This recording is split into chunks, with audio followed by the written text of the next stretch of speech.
দর্শক, এই মুহূর্তে আওয়ামী লীগ নিষেধের দাবিতে তারা যে 1 ঘন্টা টাইম বেঁধে দিয়েছিল, সেই সময় কিন্তু পেরিয়ে গেছে। উপদেষ্টাদের পক্ষ থেকে যে কোনো ধরনের তাদের যে আওয়ামী লীগ নিষিদ্ধের যে দাবি রয়েছিল, সেই দাবিটি কিন্তু পূরণ না হওয়ায় তারা এখন যমুনা অর্থাৎ প্রধান উপদেষ্টার যে বাসভবন, সেই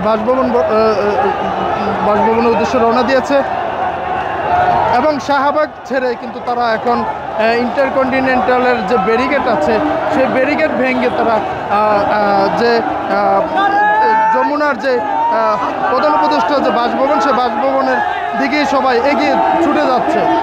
দর্শক, বাংলাদেশ প্রতিদিনের ফেসবুক লাইভে আপনাদেরকে স্বাগত জানাচ্ছি। সঙ্গে আছি আমি মেহেদী হাসান। এখান থেকে দেখানোর চেষ্টা করছি যে আসলে কি হতে চলেছে।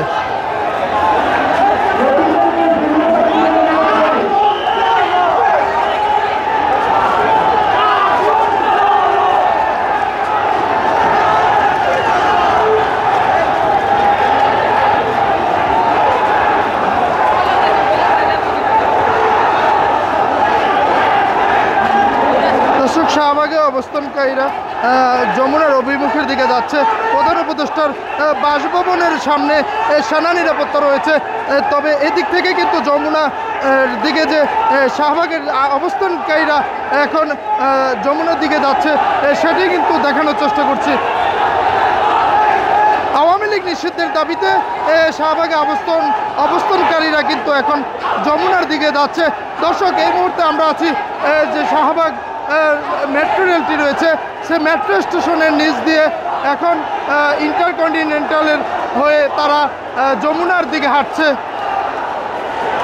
অর্থাৎ প্রধান উপদেষ্টার বাসভবন বরাবর শাহবাগে অবস্থানকারীরা প্রধান উপদেষ্টার বাসভবন যমুনার দিকে ছুটছে এবং তাদের আন্দোলন, তাদের যে দাবি, সে দাবি মেনে নেওয়া পর্যন্ত কিন্তু আওয়ামী লীগ নিষিদ্ধ ঘোষণা না করা পর্যন্ত তাদের এই অবস্থান কর্মসূচি চলতেই থাকবে বলে তারা জানিয়েছেন। আমরা বেশ কয়েকজনের সঙ্গে কথা বলেছি, তারা যেমনটি জানিয়েছিলেন যে আওয়ামী লীগ নিষিদ্ধ না হওয়া পর্যন্ত, নিষিদ্ধ ঘোষণা না হওয়া পর্যন্ত কিন্তু তারা এই আন্দোলন থামবে না।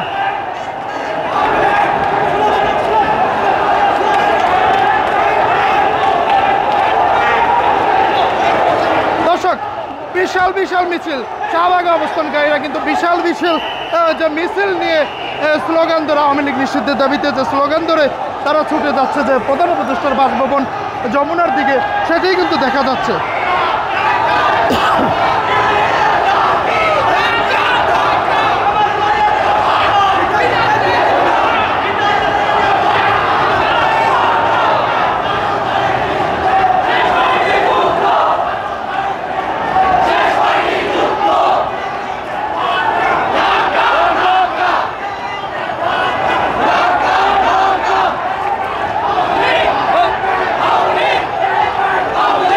দর্শক, এই মুহূর্তে আমি রয়েছি ইন্টারকন্টিনেন্টালের যেই মোড়টি আছে যমুনার দিকে যাওয়ার সময়, অর্থাৎ প্রধান উপদেষ্টার যে বাসভবন, সেই বাসভবনের দিকে কিন্তু যাচ্ছে শাহবাগে অবস্থানকারীরা।